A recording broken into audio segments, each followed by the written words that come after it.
بسم اللہ الرحمن الرحیم۔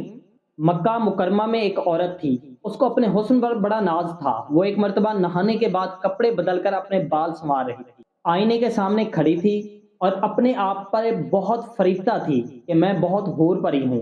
خاوند کو جب دیکھا تو اس نے بڑے ناز و نخرے سے بات کی، کوئی مرد ایسا ہوگا جو مجھے دیکھے اور میری تمنا نہ کرے؟ تو خاوند نے کہا ہاں ہے، عبید بن عمیر، یہ مسجد نبوی میں مدارس اور خطیب تھے۔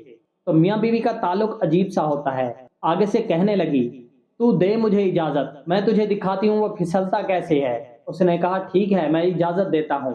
عورت کو اجازت مل گئی اور وہ نکلی، پھر مسجد کے دروازے پر آ کر کھڑی ہو گئی۔ اب جب مولانا عبید بن عمیر رحمۃ اللہ علیہ مسجد نبوی صلی اللہ علیہ وآلہ وسلم سے باہر نکلے تو عورت نے پہلے اس طریقے سے بات کہی جیسے کوئی مسئلہ پوچھنے کے لیے کھڑی ہو۔ تو مولانا کھڑے ہو گئے۔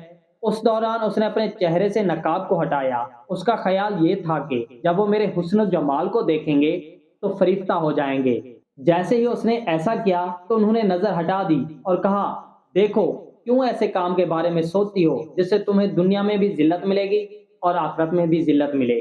اب یہ الفاظ ان کے منہ سے اتنے درد سے نکلے، وہ شرما گئی اور واپس آ گئی۔ شوہر نے پوچھا کیا بنا؟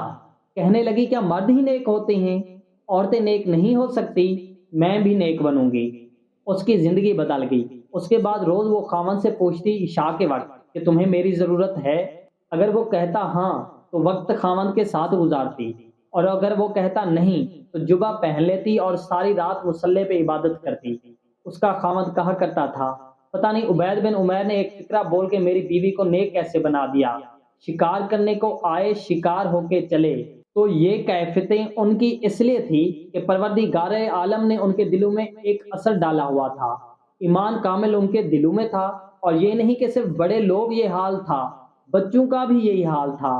ناظرین، اگر ہماری ویڈیو اچھی لگی ہو تو ہماری ویڈیو کو لائک کرنا ہے، چینل کو بھی سبسکرائب کرنا ہے اور ویڈیو کو آگے لازمی شیئر کرنا ہے۔ جزاک اللہ۔